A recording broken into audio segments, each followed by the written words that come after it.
Kodama by Alcest, an album that has many questions sort of tied to it based around what we got from Alcest in 2014, Shelter, which was a markedly different album that we had heard from this band prior to that, which is by itself markedly different to what this band began as. The history, though, is one that you can learn about on your own time.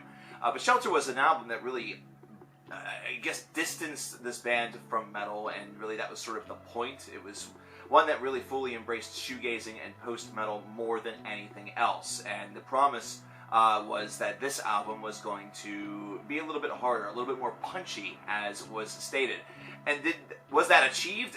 The simple answer to that is yes. In many ways, the Blackgaze has returned from one of the forefathers of the genre, or at least one of the biggest influences of the modern movement. So, did you know that this band is going to be largely influential in the next generation? You mean you didn't see that video?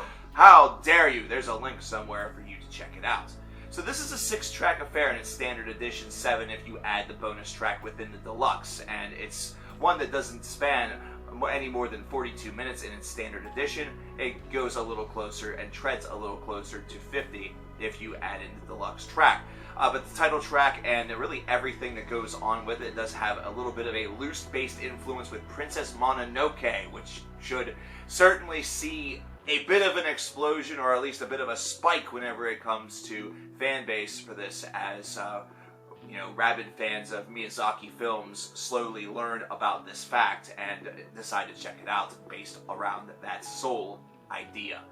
But the title track starts this one off, and it's also the longest cut on this album, 9 minutes and 7 seconds in length, and this one bends and weaves throughout its post-metal, and that's the thing that needs to be recognized here, is that the Blackgaze really does not appear on this track whatsoever. It's just one that has really transitioned nicely with calm, that then is able to boost up into just beautiful flowing melody. If there's one thing that this band has been terrific at doing ever since its very, very first album in this style, it has been finding a way to negotiate beauty out of black metal, which was the original foundation. It's taking that post-metal, that shoegaze philosophy, and applying it to something whose harshness and real stigma behind it should have not been it shouldn't have been possible. It should not have been possible. But not only is it possible, it is now quickly becoming many people's favorite forms of expression, and now we have new bands in this format coming by the dozens. Kodama showcases the softer side of those things, where some of the riffing perhaps may have that melancholic whine to them, and the vocals really register within a more beautiful register as opposed to one that envelops harshness. The harshness is not yet to come. It comes later on in this album. And really the next 2 tracks, one of the very first things that you will note is the strong opening measures that they boast, the strong opening licks that the guitar is able to paint for them, really this strong compositional tone that is set by what these songs are able to give us in their introduction. They give you something that's a little bit addicting right away, and it's another real sort of, it's becoming a trope of this subgenre. Definitely hook them with something that's got a lot of melody or catchiness behind it before swirling into your main idea. Deliver something that's got a lot of power behind it, some precision plucking that is then really delivered into a main body that has both strength but also real vulnerability behind it. And you get that a lot with this. You certainly do. Both of these tracks really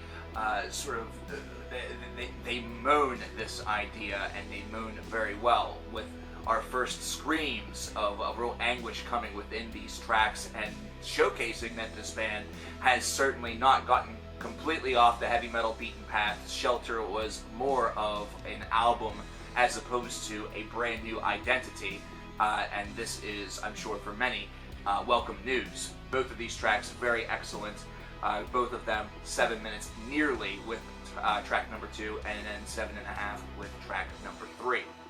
And then we get to a very interesting threesome of tracks which finishes off the standard edition of this album. Untouched is one that's 5 minutes and 12 seconds and has a register that just echoes a lot of Cigaros, and then has this bass that is emanating in the middle portion of this very slower, more crawl of a song that just is very haunting. And thump is just one that moves this this composition along at a pace that's not exactly, you know, trying to race to the bank before it closes. It's instead one that's taking its time and really allows that to build not only mood, but also build a lot of set and a lot of a real identity. It gives it a nice, you know, melancholic feel.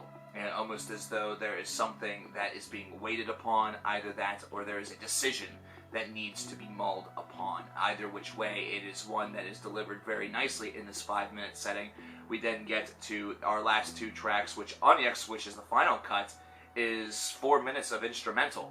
And really, if you can contemplate the bonus track as well, which is 6 minutes, it's also an instrumental. So really, if you have the deluxe edition, the last 10 minutes of what you are gaining from this is instrumental bliss. It's one that really focuses more on the music, and the music does deliver all the proper themologies. But whenever you get to the track number 5, this is the 7-minute and 48-second, you know, conclusion of lyricism, and this is one that draws on a lot of the themes that we have explored thus far on this album, adding subtle hints here and there. There's enough that really separates each track from one another on this album, and really on any album by this group, but it is also one whose similarities that really shine between them also serve as one of its greatest tactical advantages.